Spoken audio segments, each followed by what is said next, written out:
Welcome food fans, picky eaters, the flavor curious, and everyone in between. Nothing makes good food better than good conversation. And your table is ready. Welcome back to another episode of the Food For ThoughtCast with your hosts, Melissa Reagan and Steven Gonzalez. But you can call them Chef. All right, let's get this episode started.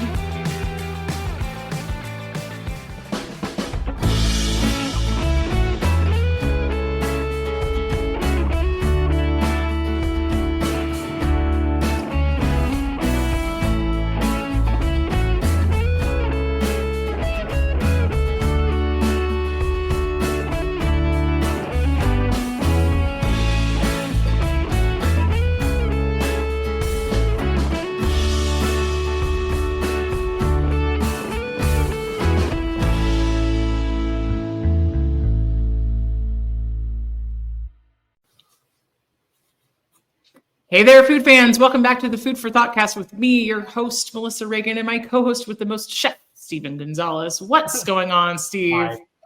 Steve over there looking like a wannabe Jimmy Buffett. What's going on? Just got back from Hawaii and yes, lots of cuisine to talk about and having fun. And it was such a great time. Nice bucket hat. I'm back in Texas. Nice bucket hat. So we're well, yeah. Can you tell me about it? Who are you wearing? I have no clue. I got it from Amazon for like $12 or $15. I have washed it twice and it has shrunk considerably. So it's very schmedium right now. It's very schmedium. It wasn't very schmedium when I was in Hawaii, so I wasn't showing off that much skin. Got it. Now you got like public armpits and such. Such right. Travesty. Woo! No, too much sexy. Put it down. So everybody, before we started recording and he got into the studio, I had no idea Steve would be wearing this. I almost spit Diet Dr. Pepper all over my computer screen. Luckily, I was able to maintain composure. But okay, yeah, I like that. That's a good look too. Very blossomy, right? It's very Cheech and Chong Goes to Hawaii with your beard and your hair right now. So it's very 90s. It's very 90s.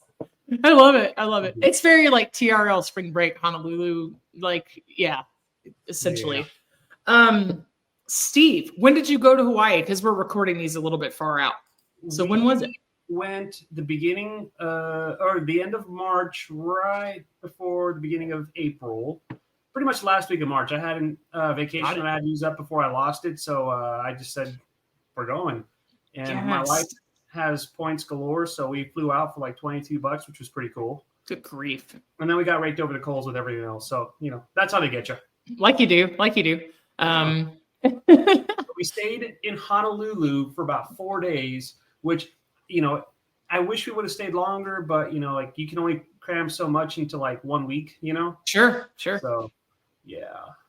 All right. So let's start at zero. What did you know about Hawaiian cuisine before you got there? Absolutely nothing. Musubi, all right. That's about all I really knew. I mean, they throw they got macaroni salad. So basically the Hawaiian lunch plate, like the pork, macaroni salad and rice, basically. Okay. And that's about it, really. Perfect. So I went in with zero expectations and left very happy. All right. Well, take us through it. Well, first, what was the most amazing thing you ate this week, Steve? Since I got back from vacation, nothing really, because it's just been all like trying to eat healthy again. Because even though we ate pretty good over there, like I just ate and ate and ate. So, you know what? Last night, my wife and I decided to have steak salad. So, of course, your sirloin and, your greens and a little bit of some feta, some avocado. You ate salad? Yeah, I had salad. You don't like salad. It's not my favorite, but, you have to get all your healthiness in, I guess. I don't know.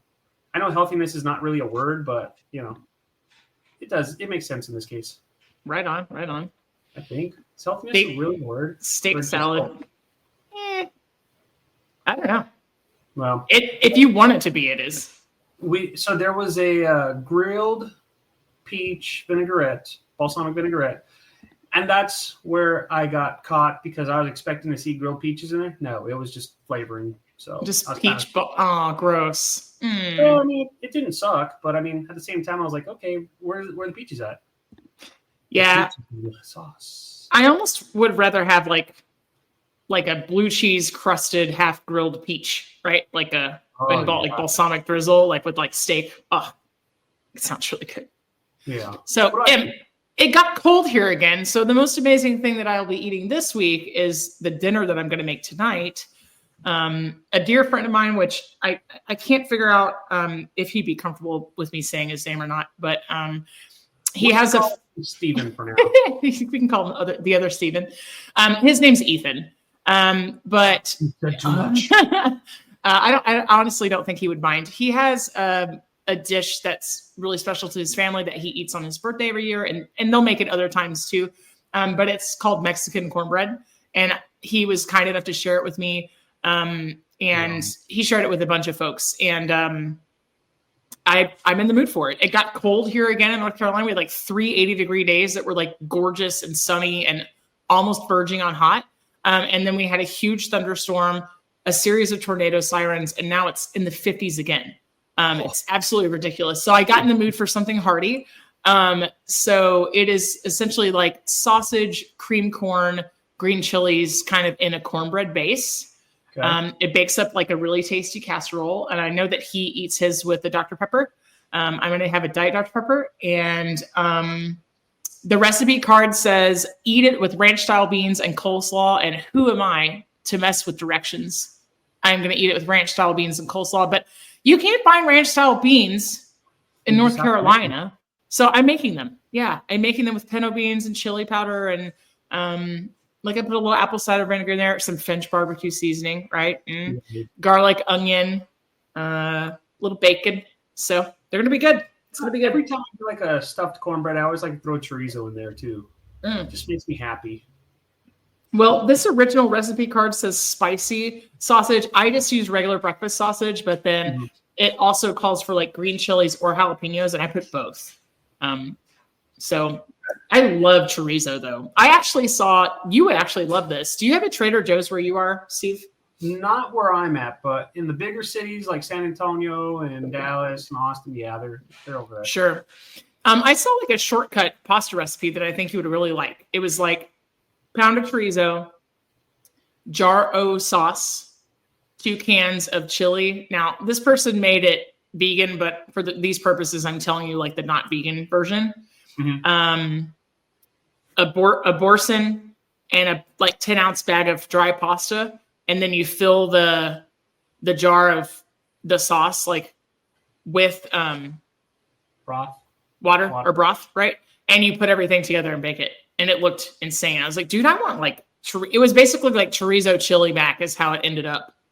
Like at the end, chorizo, that's a lot though. I mean, I can do a few ounces. It might have been 8 ounces. I'll send the recipe, the video over to you. It looked really great. There's this guy it's like cheater meals from Trader Joe's or some such. Like he does a series like easy meal, lazy Trader Joe's meals or something like that. His handle is Conscious Chris. He eats plant-based diet, but he also says like just use the protein of your choice. And this looked amazing. I was like, dude, I want like baked chili type rigatoni with like chorizo in it. Like I want that. I want that in my life. But yeah, tonight, Mexican cornbread in honor of my friend Ethan. It's going to be amazing. And homemade ranch style beans and coleslaw. And I cannot wait. I've been on the leftover train for a while. I got a huge pizza downtown some weeks ago here in the old bustling metropolis of Wake Forest. And it was so large that I saved it as individual slices in gallon freezer bags. And I kind of like it because just for breakfast yesterday, I just pulled out one giant piece of pizza and I was like, good to go. Put it in the old air fryer. Like, huh? Was there a pineapple on it? Of course there was pineapple on it, Steven. Oh my goodness. I mean, I'm not opposed to it. It was their supreme pizza, this place that I went to, which shall remain nameless because once I took it home and seasoned it and then cooked it the rest of the way, it was great. Womp womp. But it was like, meatball, sausage, black olives, onion, mushroom, green bell pepper, and pepperoni. And I added pineapple. So As you if add your own blasphemy to it. I blasphemed it, and then I put salt and pepper on it and red chili flakes, and then got it to its appropriate level of crispiness, and then it was pizza. So that's why I like to just do it like on like cast iron when I heat it up. yeah. Crispiness versus the oven. I'm gonna have to break down and buy a cast iron. I've mentioned it before, but I didn't move it over here with me from Texas. Yeah. Everything was heavy, and I got the smallest truck possible, and it was just kind of like a get everything in here. Sit on the door if you have to make it close, and like let's go. Is your stove is it gas or is it electric? It's electric, but it's glass top. Oh yeah, no, I don't blame you for not using or having cast iron because I'd scratch the crap out of it. Yeah, I mean, I could also buff it out of there, but eventually there's going to be something that I want to use a cast iron for. Now I have like an enamel pot, like Crusade, like the cheap kind. Yeah. But dude, my air fryer perfectly fits the piece of pizza that's like the size of your face. So okay, so pineapple on pizza, was that everywhere in Hawaii or not? I don't even think I ate pizza once in Hawaii. Well, sure, you weren't looking for it, but I'm just wondering if that's a thing, like because I didn't even think about that. Yeah. I got to go back to Hawaii now. Just to you gotta take another trip. Womp womp. Like somebody has to do it. Thanks for taking one for the team, buddy. Right. So my friend's brother is a chef out there who we're gonna try to get on at a later time. I just need his email address. Nice. His name's Lamont, and he's on. So we stayed in Honolulu, Waikiki Beach. So I learned that, like, of course, there's the Big Island, and then there's Honolulu, and then you have like Maui or what. Sure. But like Honolulu is like cities within the island, right? I just thought it was all called Honolulu. Like I didn't know city of. So, anyways, he's on the north side. We stayed on the very south side of the island. So he was about an hour away. We didn't have a rental car. So unfortunately, I did not get to meet him or like eat at his restaurant, which I was really looking forward to. But it was like an hour one way, an hour back. I was like, as small of an island as it is, we didn't get to do it. But he did recommend some restaurants, right? So the day that we got there, we didn't have anything planned. So he recommended this place called Strip Steak. And it's a Michael Mina restaurant, right? So okay, nice. It was really, really good. So of course they sat us down. They brought us a cocktail and whatnot. And I asked, for the chef, and he was so cool. Who I'm gonna also try to bring out at another time. But they send you out complimentary like fries, and they had like a spicy ketchup, like a ponzu sauce, and then they had your favorite truffle aioli. Yeah, I know. But those fries were just like twice fried. Like it was just so great. And you're thinking to yourself, like, okay, I cannot I want to save some room, and I don't want to eat everything, like a like a crazy person. And so we just kind of took our time. Let me see. I should have had the chef's name. His name was Garrett Mendoza. And so, I got to meet him. Very cool dude. Come to find out, he's from New Mexico, had family in Midland at one point. So when we told him where we were from, he knew exactly where we were from. It was awesome. And so he sent out like some samosas with like, it was stuffed with like beef, and it was real creamy, and it was just, everything was really, really good, and just the presentation alone. I'll be putting pictures up as we go. Or nice. Like, maybe not as we go, but I'll be posting pictures up and whatnot. And so we also got like some steak tartare, which was out of this world. Of course, I'm always about, steak tartare. And it was crazy because like they do like Kobe and all sorts of like really fancy, awesome steaks because they're close to like Texas. And then we got like some fresh tuna rolls, and I don't even remember what they were stuffed with, but that tuna was just so bright red and sliced so thin you can almost see through it. It was crazy. That's awesome. It had some jalapenos just sliced real paper thin again, and that was just awesome. And so we got a couple cocktails. I got like what they call it, a paper plane or something like that, and it's kind of like Prohibition style. The paper plane's delicious, in case anybody doesn't know. But it wasn't like a paper plane exactly. Like it was kind of like a twist off of that, which was really cool, you know? Yeah, like a play on it. My wife got some sort of like lavenderish coconut kind of cocktail, and it was just like bright purple and just creamy. And oh my gosh, it was so good, you know? So steak tartare, Steve, when you make it or when you're looking for it, well, first of all, like just explain to the listeners exactly what it is. So steak tartare is basically like an appetizer where it's raw beef, but it also has, you know, like a lot of flavorings together. So it's all, you know, like it's diced up. I always dice it up real thin. I always throw like some mustard, a little Worcestershire. I like to throw an egg yolk in there, things like that.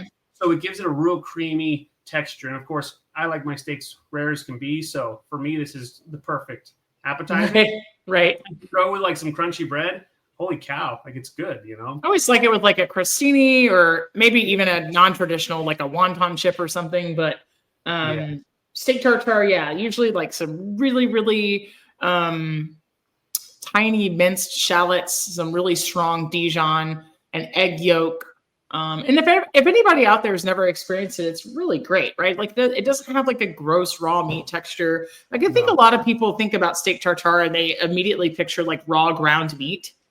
But the reason why it's safe or safer to consume something like tartare is because you and I know, right, from our food training that the bacteria is mainly on the outside. So you can lightly sear the outside of a steak, and that's why you can eat it just as raw as possible.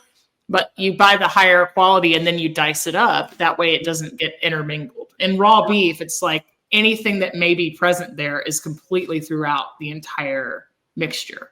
And I was just about to say, yeah, you want a high quality beef. You can't just be super high quality. You couldn't just buy you can't buy like a choice piece of sirloin from the store and use it for this. You're using a higher grade, you know, probably prime or A5 or that you like to use. I like filet in my steak tartare. Yeah. I like to dice it or slice it really thin, but then you're kind of getting into like the carpaccio area, which is like Italian steak tartare, like beef tartare. But yeah, I actually prefer the dice though. Yeah, same here. Yeah. I honestly can't use any other cut other than tenderloin, you know? Yep. That's just me, you know? Absolutely. But we got like a pork belly dish. It was all appetizers, everything that we ate, because we before we had gone, we went to like, I guess they're at the hotel we were staying at, there was like a VIP, you know, like area for snacks and cocktails and stuff. So we had a little bit there because we hadn't eaten all day. So we're like, well, let's get something to eat first. And so by that point, we're like, we're just going to get like appetizers and go from there. But we got like this pork belly chicharron, and it had like their Hawaiian style like barbecue sauce. And man, that was just so good. Like it had that perfect level of like char on it to where you get that little bit of flavor with like the sweet, the tanginess, all that umami. Yeah. And you top it up with like a chicharron. And I mean, that was really, really good. And when you bit into that pork belly, like it just pretty much melted in your mouth as well. You know, like there was nothing wrong with that dish, period. And you know, by that point, my wife was full. So I'm trying to like just get it down and the cocktail. And you're like, there's more things to eat. We have to pace ourselves.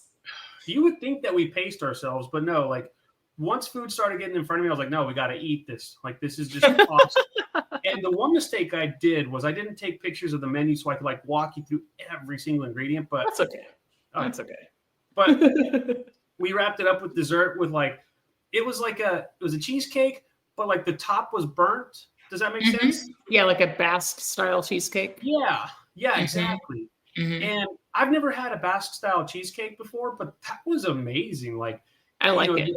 The top was just like perfectly dark, and then you just get like that real creamy look right underneath that. And man, yeah, it's like really firm and dense, right? And if nobody's ever had it, they cook it for a really long time, and it develops like this intense caramelization on top that almost looks burnt. It's kind of characteristic of this style. and there are a lot of egg yolks in it to be super duper rich. And really, really smooth. Not the way that you would think about like Italian cheesecake where it's going to have ricotta and you might have like that other texture in there. It's not quite like an American cheesecake where it's just kind of the heaviness of the Philly cream cheese. Like this is just a little bit different. It's just amazing. If it's something that you've never tried, you definitely want to try it. It's worth trying at least once in your life. It might become your favorite type of cheesecake. Totally worth it. Yeah, it was amazing. And I mean, we left just completely stuffed and we walked everywhere. So like, you walk back to the hotel and you feel good. It was like a 10-minute walk. Nice. And so, yeah, I learned that if you're going to do that, you got to have some good walking shoes. And I had this much back pain because I actually took my on clouds. And nice. Yeah. So, Hook is for life over here, but I was just telling I was just telling somebody they're not for everybody. They have we're not a shoe podcast, but we'll take a second here. My bad. They have a lot of foam in the midfoot part of the shoe. And I was just telling somebody the other day that I could work 15 hours and if anything's going to hurt, it's not going to be my feet. It will not be my feet. So yeah. But hey, I think honestly, like that's one of the things that I like the most about vacation is being able to walk. Like Dallas, not walkable city, right? Like I just not sidewalks, a bunch of freeways. Like there are parts of it that are like maybe in your little neighborhood there is, but I think it's that stroll after dinner or the walk to and from to get to your different attractions or places. Like that's one of the things I like about vacation in general. It's just like it's just a leisurely stroll where in your everyday life, you'd be like, no, I'm taking a car. You know what I mean? Exactly. So, yeah. All right. So that was the first night. So then day 2 or the first actual day, we took this tour all around the island. Right. And we got on this bus real early in the morning and we stopped at Pearl Harbor. So I'd never been to Pearl Harbor before. And of course, you go in super early to beat the crowds and whatnot. It's very special where you have just a lot of reverence for everything that took place there, all those years ago. And, it was just something like I'd never witnessed in my life, like you go there and you can just feel like it's just in the atmosphere. Like you just can't help but be in awe of something that was so horrible. And again, you go in with so much respect. And when we went up to like the USS Arizona, like you could smell the oil coming out of the water and there's tons of fish there too. It's crazy how, they're still there, and so we, I took some time because I love history and I love, like I learned new things about Pearl Harbor that I didn't know before. So for example, I guess the leaders of Japan were meeting with, FDR. Right. And they knew that they were still going to attack Pearl Harbor. Does that make sense? So they're in America. Yeah, I didn't know that. It was insane, So, the next stop that we did, they took us to like this like a bakery food truck. So it's called Leonard's Bakery, and they had hot malasadas. Have you ever had those? Absolutely not. Please tell me what those are. So it's almost like a Portuguese donut. Well, okay. Pastry. It is a Portuguese donut. You had me at donut. Pastry dough fried until it's golden brown, while the insides are made fluffy and light. They make the way that they made them. Everything just it was just so well. Like you take a bite out of it, you get that little crunch on the outside, and then the inside was just so chewy. And as much as I wanted to get an original one, I decided to go with a 3-pack of like stuffed ones. So one of them was stuffed with coconut filling, another one had chocolate filling, and then custard filling. And man, I mean, how big? So was it like a Berliner, like a jelly donut, like that? Like a completely round, or like what did it look like? Yeah, it was completely round. It was about like that big, like a hockey puck. But it was pretty tall, and then of course they just put it up to like a little funnel, and they just fill it with, your fillings. Like as you order it, or after you order it. Exactly. Oh man. And think about them, like you can get them again coated with sugar, with cinnamon sugar, and sweet and sour sugar, but I was like, no, I want them stuffed. Like that's what I want. And so that was part of the tour. And my wife took like a few small bites, and of course the rest was for me because she can't eat that much. So we had a good old time with that. And that was before we stopped at the plantation or the Dole Plantation. Have you ever heard of that place? Yeah, absolutely. Yeah. So where the pineapples are. Yeah, exactly. So of course you can't go and not get like a Dole Whip, you know. Of course. Yeah, so I've heard it tastes better there than it does everywhere else, although I'm also pretty partial to it in Magic Kingdom. So it's magic. It's just magical. Mm-hmm. And we shared one because, of course, I was trying to pace myself and, stay hungry for the rest of the time. Right. And we had some with like some fresh pineapple on top of it. And man, that was so good. The only thing though is I forgot that they put like the little wooden spoons. So you do get like that little wood flavor. Does that make sense? Yeah. It's like the Blue Bunny ice cream cups you get in like elementary school, like at the pizza party, or when you go to the ice cream truck when you're a kid and you get like, it's like the little wooden paddle. Mm-hmm. It's like you're eating, I don't really know who thought of it, but somebody at one point was like, what would make this ice cream better is if I ate it off of a tongue depressor. Yeah. And somebody was like, that's it. By God, man, we have to market that. And then here we are. I know. 2025. All these 2025. What a time to be alive. All right. So you had a Dole Whip. So we got to check out like the plantation where they had like all their pineapples, but they also had like cocoa tree or cacao trees and stuff like that. And I've never seen one in real life. So they're kind of ugly. It's a huge, like shrivelly pod. Yep. Yeah. It's like the size of my hand, if not a little bit bigger. Yep. And it's insane. It's so cool. I of course know this. I've never been there, but I of course know this because of the Hershey Chocolate Factory tour and ride that you can take in Hershey, PA. It takes a lot to make a chocolate bar, to make chocolate from this. It's a lot of science and a lot of process there, but boy, am I thankful for it. Just the dark chocolate chips I had in my bowl of Special K today, like very thankful. I know. I'm glad they decided to mass produce that because I love chocolate. Dude, yes. So you take the tour around the plantation. So the donuts, were you considering those like kind of a brunch? A little snack? I just consider them like snacks, yeah. You snacked? Okay. When was the next meal? So I guess you could say that was like our brunch, Sure. But then we stopped at this place called Tanaka Shrimp. I think that the tour guide knows the owners or something like that because she goes back there and she's like ringing us up and she's pre-ordering all her stuff and you pass the lines. You know what I'm saying? Sure. So it was cool. And my wife had it was rice and chicken skewers. And of course it was deep fried and whatnot. So the crunch on that was really good. And then you have like all the Hawaiian sauces and pineapple with everything. That was pretty good.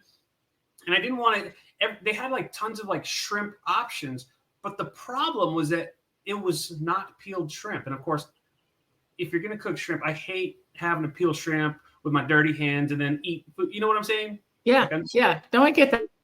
Yeah. So I got their vegetarian option, which tastes better. Noodles. Oh, wait. Steve, you cut out. Just go back just a second. It's okay.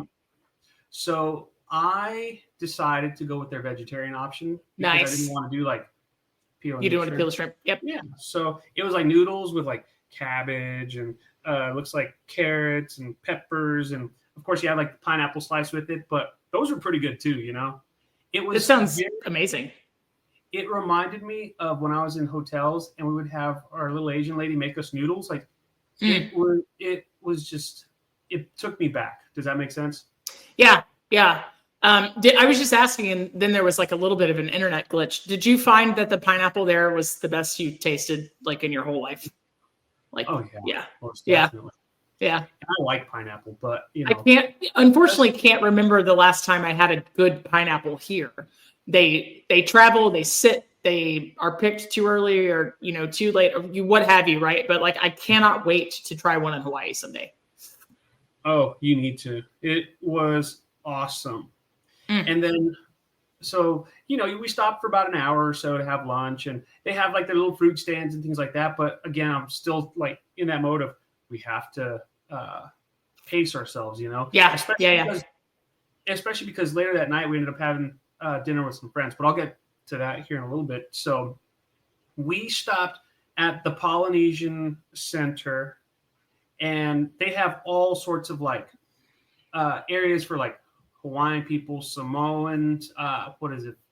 I want to say Filipino. Like, so you're learning about all these different cultures. And the one that I immediately was drawn to was the Samoan one, because there was all these activities that revolved around cooking. So of course I was like, we got to do this. You're like, that's me. Let's go. Yeah, exactly. And then it was like learning to use like the Samoan knives and cooking. And I told my wife, like, this is where we have to go.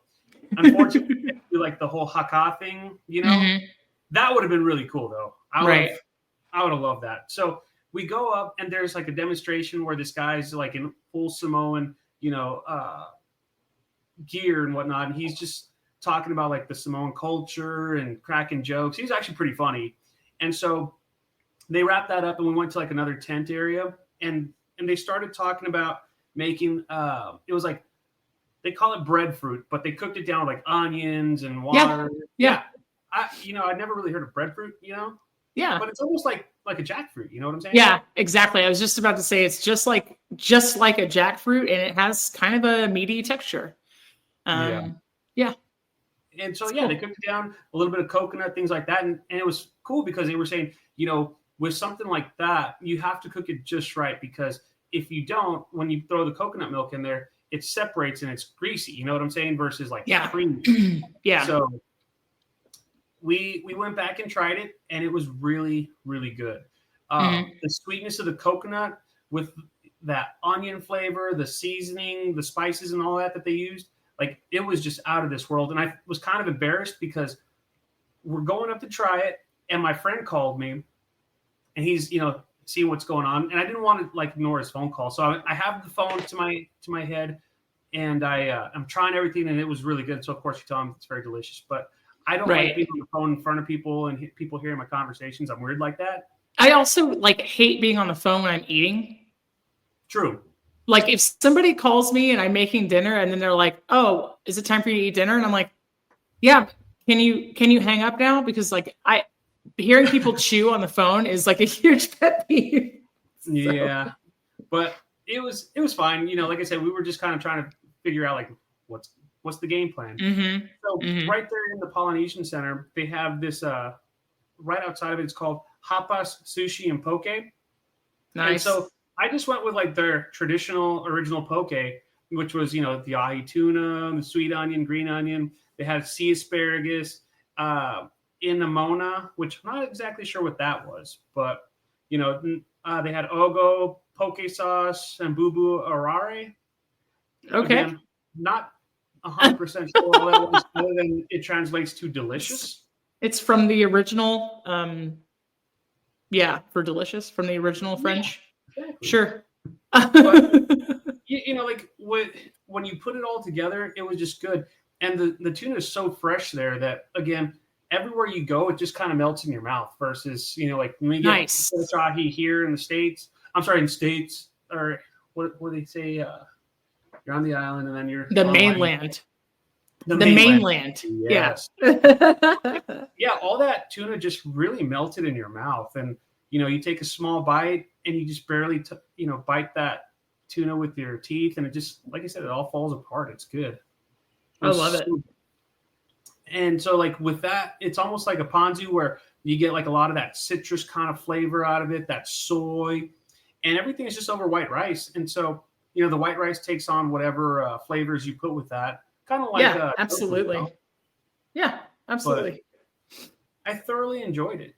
And like that sea asparagus, I've never had anything like that before, but I guess if you're going to get me to eat asparagus, that's how we're going to do it, Nice. So, yeah. But it's almost like the same way that you do, the way that you would do poke here, but I guess just a little bit more authentic. Yeah. Yeah. I just thought, like you find poke bowls here, or they make poke burritos, and it's like hot Cheeto dust and roasted corn and and cotija. Like it's just completely different. It's completely different. Like I would say. Yeah, pretty much.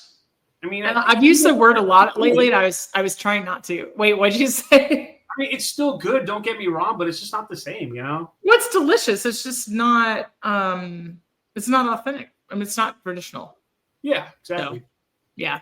I've noticed that a lot of places, like sushi places here, they like to add like the hot Cheeto dust and all that. And it's for the tourists. I mean, I love hot Cheeto dust. Don't get me wrong. Oh my God, I would put on everything. But I've started to really get away from like. There was a point where they started throwing like it was hot Cheeto dust, mangoes, and chamoy sauce on the sushi. I'm like, nah, I had it once, and I will never again. No, you don't do that. At least in my opinion. So, I like chamoy and mangoes in like chamoyada, not sushi. It's just exactly weird. I don't know. Yeah, it's exactly. Weird. And so that night I caught up with a friend of mine, or we caught up with an old friend of mine that I went to high school with, and I hadn't seen him in almost 15 years. So he joined the Navy, and get this, his backyard is Pearl Harbor, like that's where he's stationed, So he's like about a block away from like seeing the USS Arizona. It was insane. And seeing it from a different side, like as a tourist, and then seeing it from his point of view, like it's really cool, because it's everyday thing. And, like normal people like us, you don't like, you just go as a tourist, you get to see like certain bits and pieces of it, Yeah. I mean, it's wholly different when you live right next to something. Like I wasn't right next to downtown Dallas, but I, lived in Dallas proper, and the school book depository was 15 minutes from my house, like the site of the JFK assassination. And it's kind of different when it's part of your everyday architecture, right? Like it's like you can see something from your commute that has like this intense historical impact. And I kind of imagine it's that way for all the places in Europe and Germany, right? Yeah. Like, oh, this is, we live right here. And that's, literally like, think about the people who live near the beach in Normandy. And it's like, oh yeah, all the significant history like happened here. Right. Yeah. So it's gotta be wild and a really different perspective when you live right next to it. Oh yeah, most definitely. So we met up with him for dinner at this place called the Sushi Spot. And it was probably like 20-25 minutes from our hotel. And it was really great to see an old friend that I've known for so long. Of course. And I got to meet his wife, his kids and stuff like that. And they got to meet my wife. And we just ordered a ton of sushi. And of course, it's like the rainbow roll, like the soft shell crab rolls, gyozas, all sorts of stuff. Like I can't name everything because, again, I didn't write down what I ordered. But like it was traditional, and I've talked about it before in other episodes, like where I just say when my wife and I order sushi, we just order like 5-6 different rolls and we just enjoy it. And that's exactly what we did. So what's funny is even though like you're meeting new people, it was, we're going to have family style. There was no, do you mind if I try this or anything like that? It was like, we've known each other for years. And, there was a couple rolls that really stuck out. Like there was one with scallops on top. Yeah. I mean, I love scallops to begin with. And it had like their QP mayo and like the little fish roe, things like that. Right. You just take a bite out of it and you just feel all those pops in your mouth. Oh, so good. I love like Masago. I love all the roe, the caviar that they use essentially. Yeah. Like I love all of the fish eggs that they use in sushi preparation. A lot of times I know that it's a turnoff to people who are trying sushi for the first time, but it's such an amazing texture. And it's not at all like what it is so much cleaner and has a sweeter flavor than like traditional caviar does. Yeah. Like flying fish eggs are extremely sweet. They don't taste fishy at all. The texture is super fun if you can kind of get behind it and get your mind like in that place to where you're like excited for it, not kind of repulsed. Yeah, it's awesome. I love it. I think we ended up ordering like a total of like 10 rolls or something like that. Nice. And so, yeah. And then of course, no, I always have to have one with eel on top and eel sauce and all that stuff. And it was cool because like everything just came out like little at a time. And so it was all there. And then like you're having to move cups and plates and stuff around just to make space. And you think to yourself, man, how much stuff did I order, So, and the best part about it was that even though it was like 10 rolls, I think we spent like, between all of us, it was like maybe $110. That's really not bad. No, not at all. Considering everything in Hawaii is as expensive as it is, Yeah, well, not only that, but like, just think about this, I ate some sushi while traveling once in Indianapolis, of all places. Think about how much fresher, less export, just think about how much fresher and how much more vibrant everything tastes right there by the ocean. You know what I mean? Yeah. Like, exactly. You can't help but be by the ocean. You're surrounded by it. It's an island, right? It is a set of islands, rather, but amazing.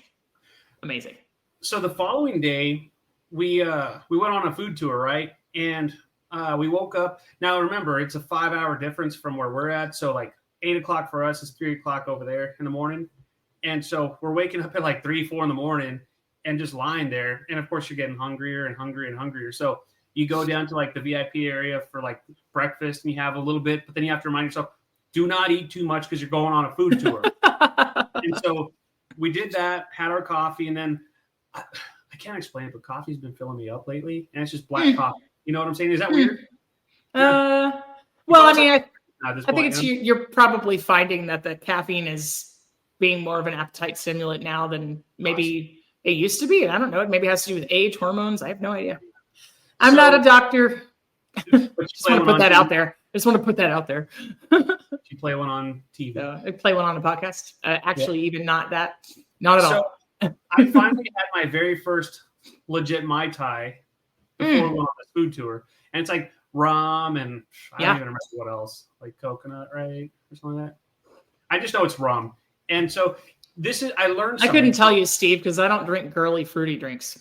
Yeah, as it may. It was good. So I learned it was delicious. What'd you learn? So the whipped cream canisters that you use to make like whipped cream, like fun stuff. They used egg whites with that for their top. So rather than shaking it all up and letting that foam on top, no, like they just sprayed it right on top, and it was cool. That's smart. Try that one day. Yeah, that's amazing. I love it. But we went to. I'm gonna have to get my notes on this one because this one I actually did take notes, and so it was really cool because the first place we stopped was the Royal Kitchen. We had Manapua, which is kind of like it's typically like I want to say like a steam bun. It's stuffed with like pork and onions and like that. This particular place, they baked them, so you got that little crust on the outside, that beautiful color, and then on the inside it was like their barbecue pork and onions and things like that. And so just that bun alone, the tour guide said you cannot eat everything. You have to pace yourself because you're going to eat a lot of food. So I was scared out of my mind. Like, I'm going to eat it. Oh no. Slowly, I'm going to be miserable. Never. No, I ate everything. And so the next one we went to was Ahe's Cafe, AJE. And so we had like some pork adobo, which was completely different from like what we do, what I think of adobo here. Yeah, sure. In Texas, they're Hispanic cuisine, And so it was a little bit on the saltier side, but it was also like that pork. The way they cooked it down, it wasn't mushy. You know what I'm saying? Like it had a lot of umami to it. It was just, that flavor was just so good. And then they sent out banana lumpia. So you think to yourself, yes. Yeah, exactly. You think to yourself, like, I need to be careful with this because, I'm pacing myself. No, that the crust, there was like a caramel crust around that lumpia. Oh my gosh. It was so good. So for anybody who doesn't know, lumpia is a traditional Filipino fried spring roll, and they're kind of skinny. So you think egg rolls, like the short and fat version, the spring roll, the lumpia, you typically is like shrimp and veg or pork. Banana and caramel sounds incredible. I wouldn't even have thought to put the two things together. What was the difference between the adobos, though? I want to go back. Like, tell me about a traditional pork adobo in like Mexican cuisine. So like whenever I have adobo, like there's a lot of like annatto, chipotle, stuff like that. To me, I like that smokier kind of texture to it, or flavor, I'm sorry. And so with that, this one, it kind of had like more Asian flair to it. Like, and it was not like soy sauce or teriyaki, things like that. But like, it was, like I said, the way that I describe it is you get a lot more of that pork flavor, a little bit of salt to really bring out that pork. And it was like very umami. It's hard to explain, like I probably should have asked. Yeah, no, I get it.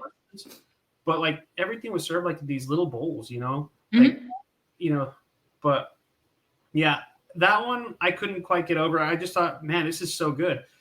And I got to try, took notes. I finally got to try balut. Have you ever had balut? One time. So how I spit it back into my hand. Tell everybody what balut is. It's a delicious chicken egg that's got like that baby chicken forming inside. Oh my gosh, it was amazing. So we had, I guess, the balut light, if you will, because we were told the way that you do it, crack the shell open on top, and you got to drink some of that broth that comes out, and it's very chicken brothy. It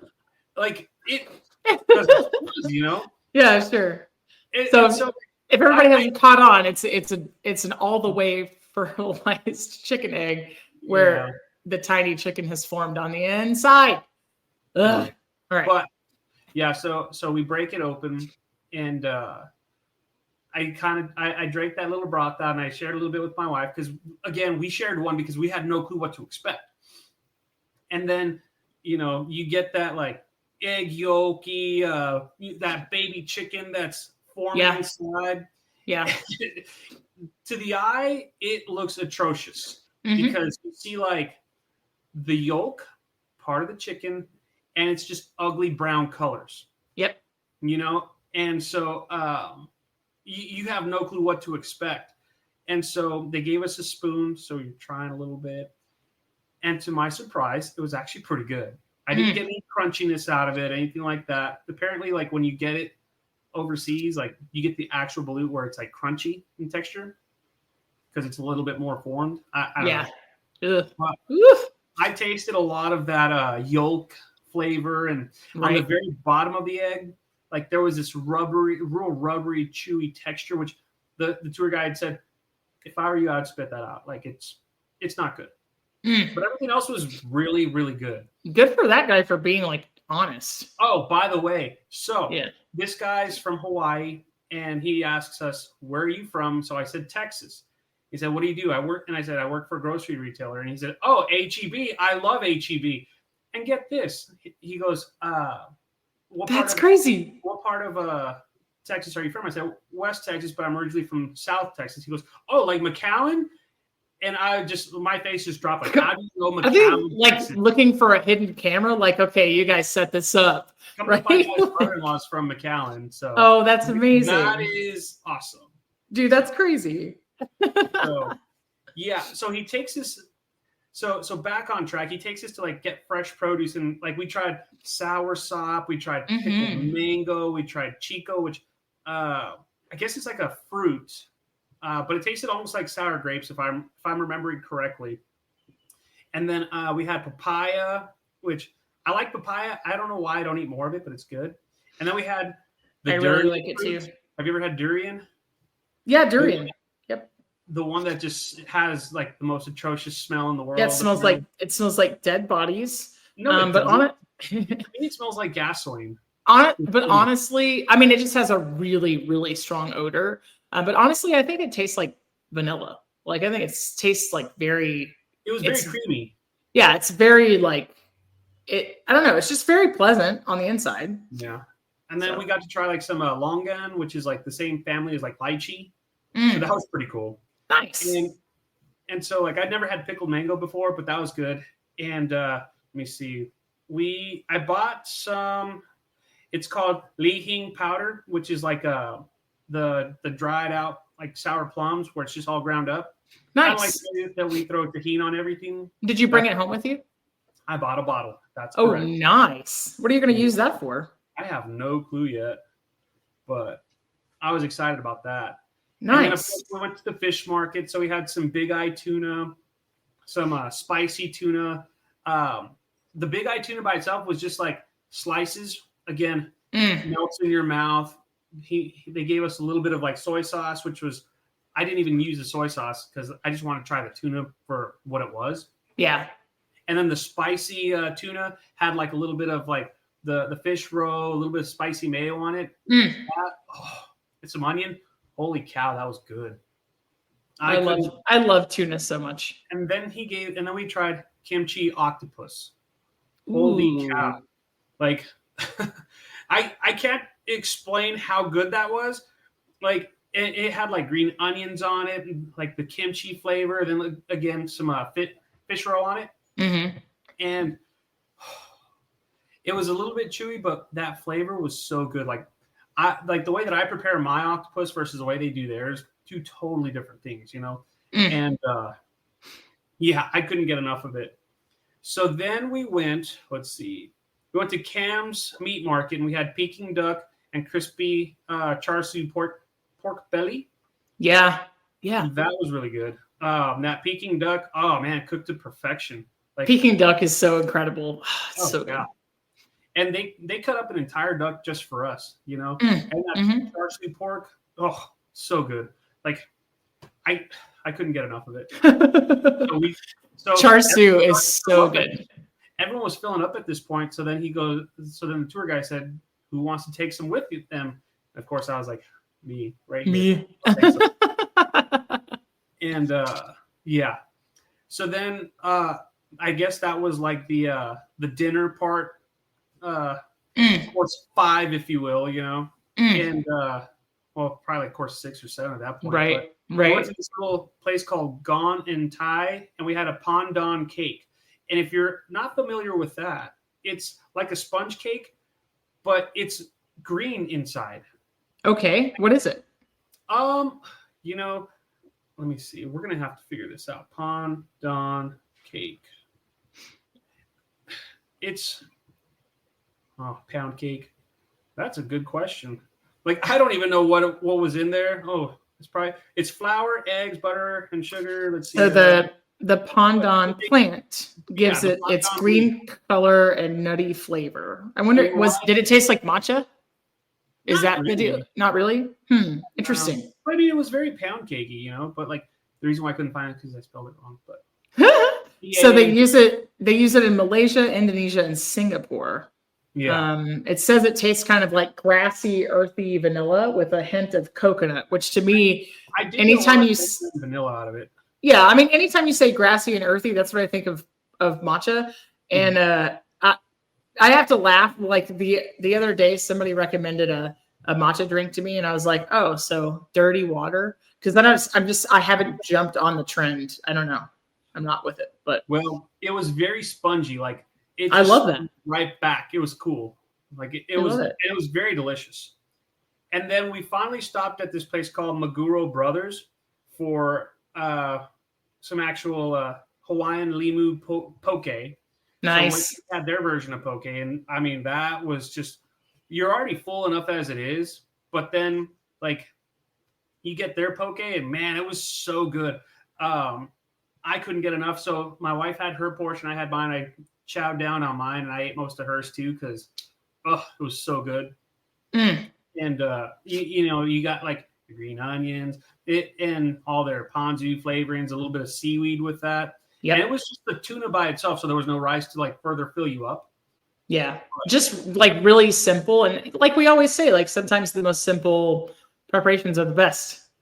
Like, Yeah. I really love the that. fact that they use like green onions and things like that to really complement that tuna. Mm-hmm. And it just makes for a much better, end result. Yeah. So what was your absolute favorite thing you ate while you were there? What's the highlight? I would say that kimchi octopus. That was really good. Again, a little bit chewier than what I'm used to, but man, I dug it. I dig it. I enjoyed it. Considering I don't really enjoy kimchi too much. Yeah. Yeah. I absolutely love kimchi, but one of the things I like doing with it is mincing it extremely small and using it to flavor mayo. Yeah, I can see that. Yeah, I like that a lot. Like on a slice, like a pork loin sandwich or something like that, or even like a fried fish sandwich, just with kimchi mayo. I love those flavors a lot. I love that fermented, like would flavor. Steve, it sounds like you had an amazing time. Are you any plans to go back in the future? God, I hope so. That would be awesome. I love it. Yeah, let's see. So later that night, we ended up going to some speakeasy. I don't even remember what it was called. Let me see. I'll have to look at my search. Let's see. Wild Orange at HB Social Club, which it was really hard to find. Mm-hmm. It was in a pool hall, and you still have to like go exploring some because more. Secret speakeasy. So we had all sorts. We had a few cocktails. I had like their take on an old fashioned, their take on a Mai Tai. And I really paced myself. Typically, when I have cocktails, I'm like, let's get them down quick because they taste so good. They're easy to go down. But I took my time, and we left. And so we were walking back. And we stopped at this. Let me see. What was it called? It was called. I don't even think I got a picture of it, but it was like some sort of like dino food truck where it was like burgers, smash burgers and fries and stuff like that. Nice. And you would think like you're in Hawaii, bro, and you're having burgers. Yeah, it was really, really good.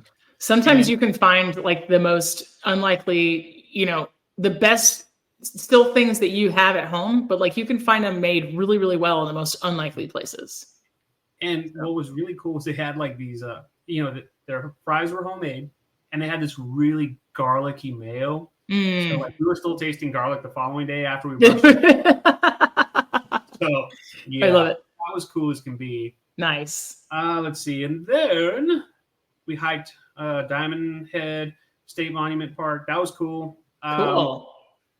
Oh man. We had oysters the following day, and we got like this caviar like trio where it was like caviar like on a little pancake with some creme fraiche, some parsley, caviar, and some oysters. And then we had caviar. I don't even remember what it was like. Salmon. It was like caviar with a little in a little cone with like salmon that was just like ground up. You know what I'm saying? Yeah. Cow. Like that was so good. And then I had another. It's like a tartare mixture, but they put it like in a little ice cream cone. When I say ice cream cone, for everybody out there who's listening, this is a completely savory application. It's just a tiny little cone. Like sometimes you'll use them for past hors d'oeuvres. So you see like a little plastic stand. So yeah, that's awesome, dude. What are you inspired to explore some of these flavors in your own kitchen? Like, are you cooking anything this week that's like an homage to this, or are you just kind of like back to the usual? Much as I should be. Well, tomorrow I'm taking off to Houston, so nice. There's no actual cooking. This is kind of like a 2-week on and off trip, if you will, from work. Golly, that's the life. Yeah, and we got to try. So I want to say the last day that we were there, we went to a Maui Brewing Company. Keep in mind we're already kind of full, and I still had to try some of their beers and whatnot. And this is what I liked about it. So I got like their flight card, and I got what they had. It's called like a Shibita beer, a mango sticky rice beer, Pollo pale ale, and then a peach mango hard tea in honor of my dad because he likes to drink those hard teas. So nice. Yeah. So that Shibita was like a Japanese dry rice lager, almost like a sake. Yeah. It was light, and holy crap, it was really, really good.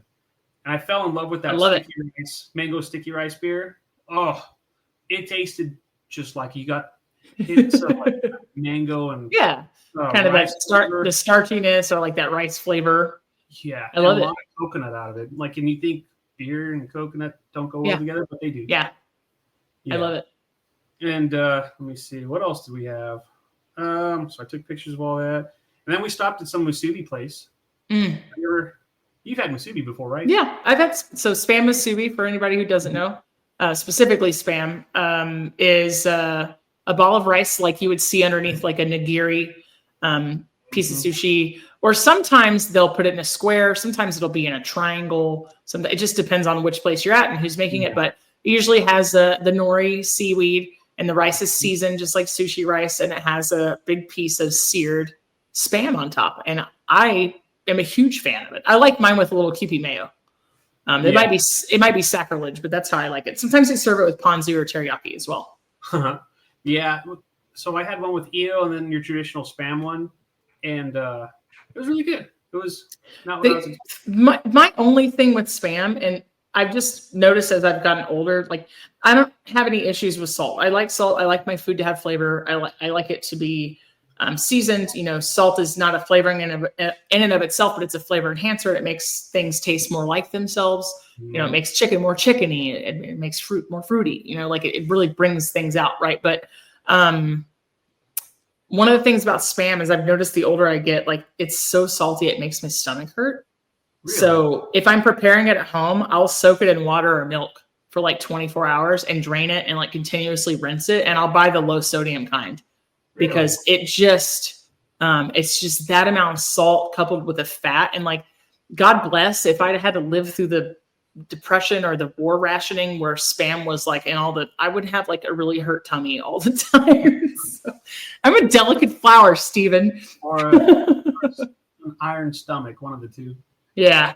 I don't know. Yeah. So the last meal that we had there, we went to this place called Eating House, and it was right there next to Strip Steak because I didn't want to eat there twice. As much as I wanted to, I didn't want to be that guy. Like, you know, I wanted to try something different every single time. So we had like spring rolls, and we had like some char siu bao buns and sampler of like seafood of oysters, shrimp, salmon, tuna, things like that. It seemed a little bit more like chain restaurant-y, but again, it was a chance to see my buddy one more time before I came back. Yeah. And so we just like snacked and had a good old time and reminisced, and, you know, everything that we did was just a ton of fun, you know. I would definitely go back, but you know, make sure that you're ready to spend some more money. Yeah, absolutely. I mean, it's one of the realities of traveling, right? But I think the last thing that you said about, hey, maybe this wasn't the best restaurant, but it was a chance to see our friend. And I think that's kind of the point, right? It's like it doesn't have to be haute cuisine every single time. Everything doesn't have to have a Michelin star. But the really important thing is that the food will bring people together, and it kind of narrates the relationships and the connections, and the food probably tasted that much better even for what it was because of the people that you were spending your time with, you know? Yeah.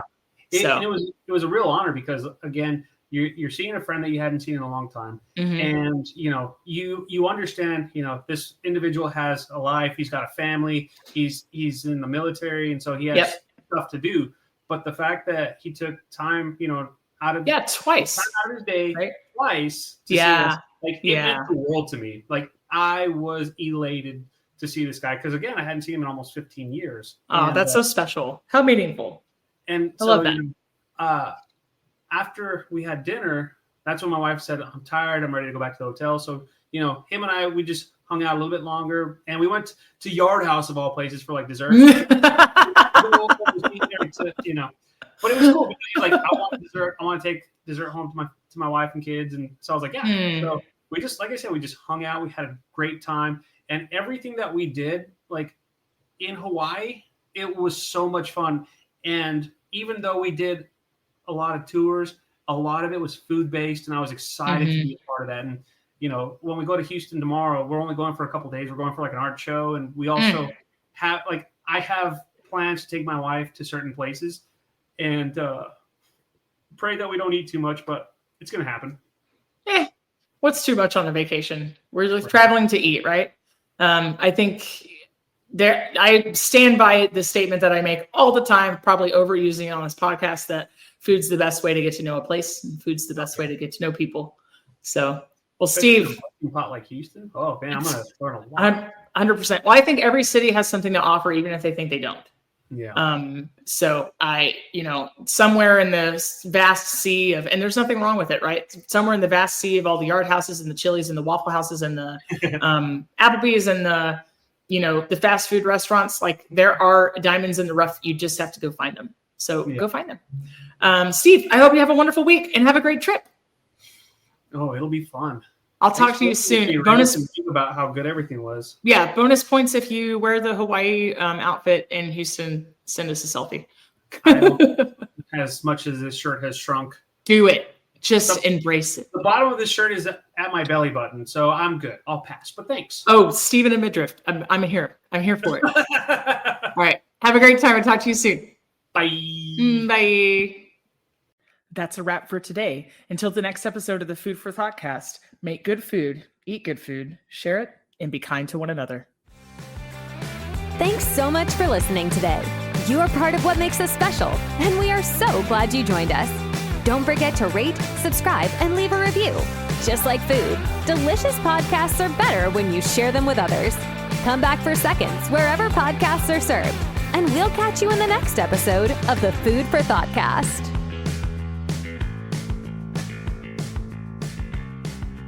You can find us on Facebook and Instagram at the Food for ThoughtCast or at www.foodforthoughtcast.com, where you can link to all podcast players, or you can send us an email at foodforthoughtcmc@gmail.com.